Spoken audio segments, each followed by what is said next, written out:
I want you to think about a crime, one that's happening all around us, often hidden in plain sight, but with consequences that can literally shut down our entire world.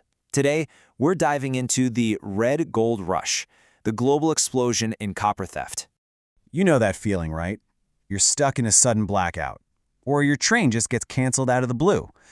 Or worse, you try to make an emergency call and there's just nothing. Well, what if I told you that these aren't always random technical glitches? More and more, they're the direct result of a single, surprisingly simple crime. And that's really the big question we're tackling. Copper is, and this is no exaggeration, the lifeblood of our modern world. It powers our homes, it connects our cities, it drives our entire economy. So, how on earth did this essential metal also become one of the biggest threats to the very systems it holds up? Let's get into it. To really get why this is happening, you have to do one thing: follow the money. Because at its heart, this isn't just about a few desperate thieves. It's about a massive global hunger for copper that has created an unbelievable financial incentive. And here is the number that explains pretty much everything. Recently, copper prices just blew past a record high of $5.60 a pound. And when that happens, suddenly the wiring in a power station or the pipes in an empty building, they stop being just metal. They become stacks of cash just sitting there for the taking.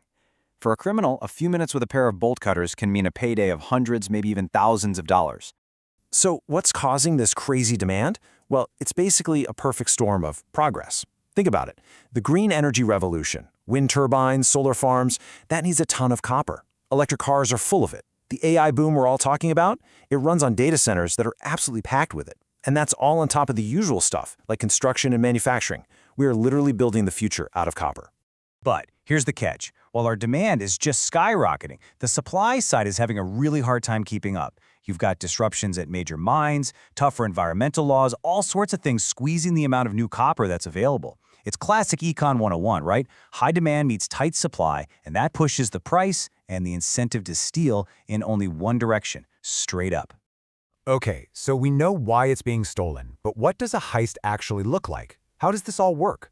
For that, we're going to go deep inside the illicit copper economy, and we'll use South Africa as a case study to see just how organized these criminal networks have really become. Yeah, this is not just one guy with bolt cutters. As you can see, it's a whole criminal supply chain.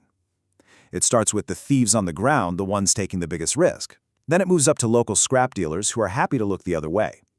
From there, it gets to the bigger recyclers who process it, and finally, it's sold off to international buyers, often laundered right back into the legitimate global market. And this picture, wow, it perfectly captures that first dangerous level. These are miners in South Africa who were caught smuggling stolen copper by literally wrapping it around their bodies. This is the grittiest, riskiest part of the entire operation, where people are putting their lives on the line for what's often the smallest piece of the profit. Now here's the clever part, the trick that makes this whole thing work. The stolen cables are almost immediately melted down into blocks or chopped up into tiny little granules. That process completely erases any identifying marks from the original owner, say the utility company's name. It's like they're washing away the crime's fingerprints, turning stolen goods into a raw commodity that's almost impossible to trace. And this contrast here is so important. On the left, you've got this chaotic, small-time scrapyard where the stolen metal first gets hidden. But on the right, you see these huge industrial facilities where that same metal gets processed right alongside legitimate scrap. This is where the line gets so blurry it practically disappears, making it incredibly hard for law enforcement to tell what's legal and what's not. So, a few hundred feet of cable gets stolen from a railway line. How does that local crime spiral into a global crisis? Well, it's all about the ripple effect. That one act doesn't just stay local. It sets off a massive and incredibly expensive chain reaction. Just take a look at these numbers from South Africa's main rail operator. The amount of stolen railway cable went from 450 kilometers to over 1,500 in just 2 years. I mean, look at that jump. That's more than triple. This isn't just a gradual problem. It's an absolute explosion, and it's crippling a key part of the entire country's economy. And the total cost, it is just staggering. We're not talking about the value of the metal anymore. The damage to the wider economy is estimated at 187 billion rand a year. That's over $10 billion lost every single year. And make no mistake, this is not just a South African problem. In the US, there were nearly 6,000 attacks on infrastructure in just 6 months. Down in Australia, it's getting even more insane. Thieves are literally taking chainsaws to live power poles. This is a full-blown global crisis, and it's putting our most essential services at risk. You know, beyond all the huge numbers and economic data, there's a very real, very human cost. This quote really hits home.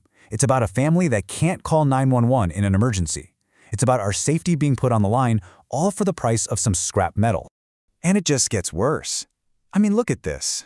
This is a hospital in Johannesburg. After a fire broke out, criminals moved in and ripped out almost $2 million worth of copper piping.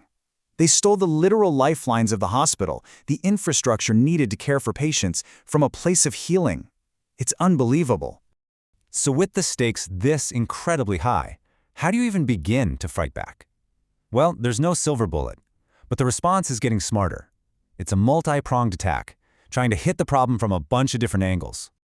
All right, strategy 1 is pretty straightforward. Make the copper harder to steal. This has basically become a high-tech arms race.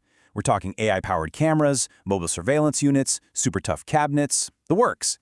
But of course, all this security costs a fortune to install and maintain, especially when you're trying to protect thousands of miles of remote infrastructure. The second strategy is to raise the stakes for the criminals themselves. In a lot of places, stealing critical infrastructure is still treated like a simple petty theft, so groups are pushing hard for much tougher federal laws that treat this for what it is, a serious threat to national security, with penalties that actually match the crime. The only problem, as we all know, getting new laws passed can be a very slow, very difficult process. Now the third strategy, this one might be the smartest of all. What if you could just engineer the problem away? Companies are developing new materials, like steel coated in a thin layer of copper. It still conducts electricity pretty well, but, and this is the genius part, it has basically zero value as scrap. If it's not worth stealing, the crime just vanishes. The trade-off, of course, is that sometimes these new materials don't work quite as well as 100% pure copper. But here's the thing. All of these solutions, the high-tech cameras, the new laws, the clever materials, they are all running headfirst into one giant economic wall. It's a concept called a structural deficit, and it just means that for the long haul, the world is set up to want way more of something than it can possibly produce. And that is exactly where we're headed with copper. Look at this number.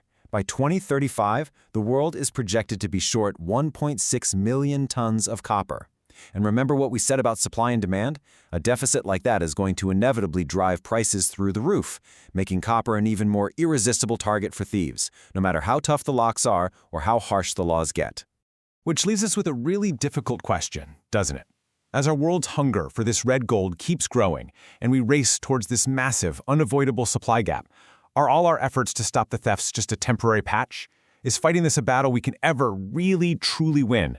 Or is this crime now just the permanent, hidden cost of our connected world?